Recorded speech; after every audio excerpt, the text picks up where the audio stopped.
العالمين والصلاة والسلام على رسوله الأمين وعلى آله وصحبه أجمعين ومن تبعهم بإحسان إلى يوم الدين أما بعد. معزز حاضرین، صحیح بخاری کی روایت ہے، ام المؤمنین حضرت عائشہ رضی اللہ تعالی عنہا فرماتی ہیں کہ پیارے نبی صلی اللہ علیہ وسلم رکوع اور سجدہ میں یہ پڑھا کرتے تھے، سبحانک اللہم ربنا وبحمدک اللہم اغفر لی، کہ پروردگارا تیری ذات بڑی پاکیزہ ذات، تیرے لیے پاکی ہے اور میں تیری تعریف بیان کرتا ہوں، تیری حمد و ثنا بیان کرتا ہوں۔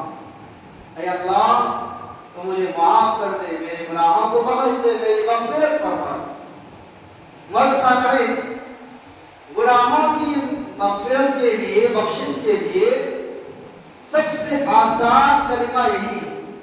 وہ کیا ہے؟ کہ بندہ اللہ تبارک و تعالیٰ کے حضور کہے اللہم اغفر لی رب اغفر لی اللہم اغفر لی، اے اللہ تو میرے گناہوں کو بخش دے۔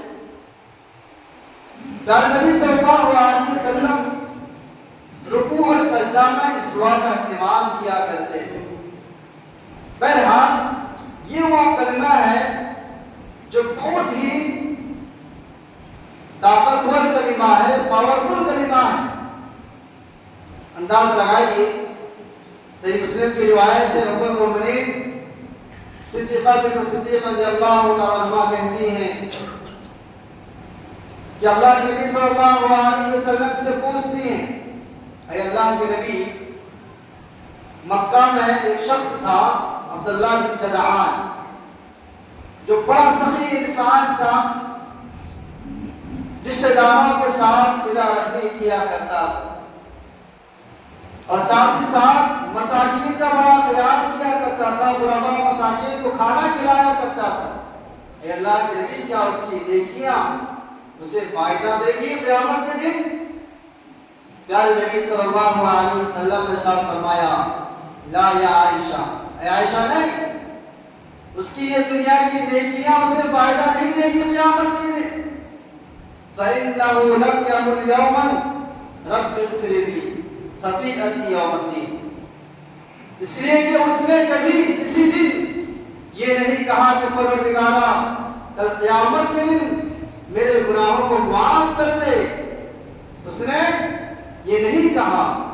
معلوم ہوا کہ وہ عبداللہ بن جدعان جو بڑا نیک انسان تھا دنیاوی اعتبار سے، لیکن محض توحید نہ ہونے کی وجہ سے اور اللہ تبارک و تعالیٰ کو صحیح معنی میں نہ پہچاننے کی وجہ سے اللہ تبارک و تعالیٰ اس کی ساری نیکیوں کو ضائع اور برباد کر دیتے ہیں۔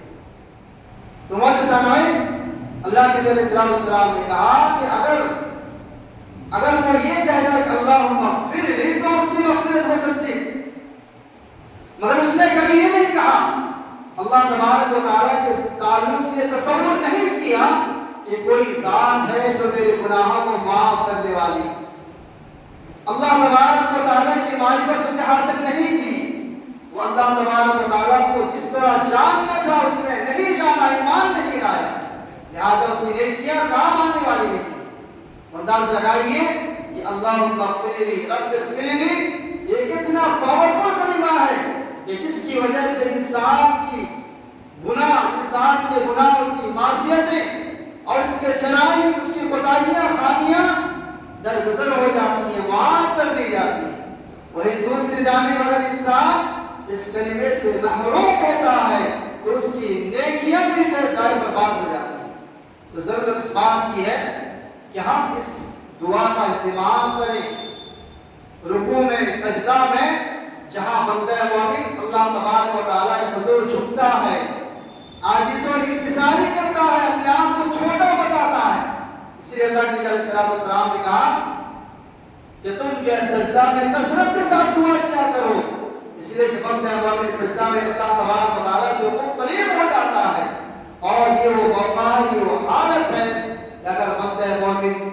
سجدے کی حالت میں دعا کرتا ہے تو اللہ تبارک و تعالیٰ اس کی دعا کو قبول کرتا ہے. لیکن یہ ذہن میں رکھیں یہ نماز کا سجدہ ہے. یہ نماز کے بعد الگ سے جو سجدہ کر کے دعا کیا جاتا ہے یہ جو ہے اکثر و بیشتر علم کے نزدیک یہ درست نہیں ہے. اس میں جو دعا کی قبولیت کے لیے کہا گیا ہے وہ نماز کی حالت میں سجدے میں آپ دعا کریں. انشاءاللہ عزیز ہماری دعائیں اس نماز کی حالت میں رکوع اور سجدے میں قبول ہوں گی. اللہ تبارک و تعالیٰ سے دعا ہو کہ ہمارے نام ہمیں اپنے گناہوں کی بخشش کے لیے اس دعا کا خصوصی اہتمام کرنے کی توفیق عنایت فرمائے. آمین یا رب العالمین.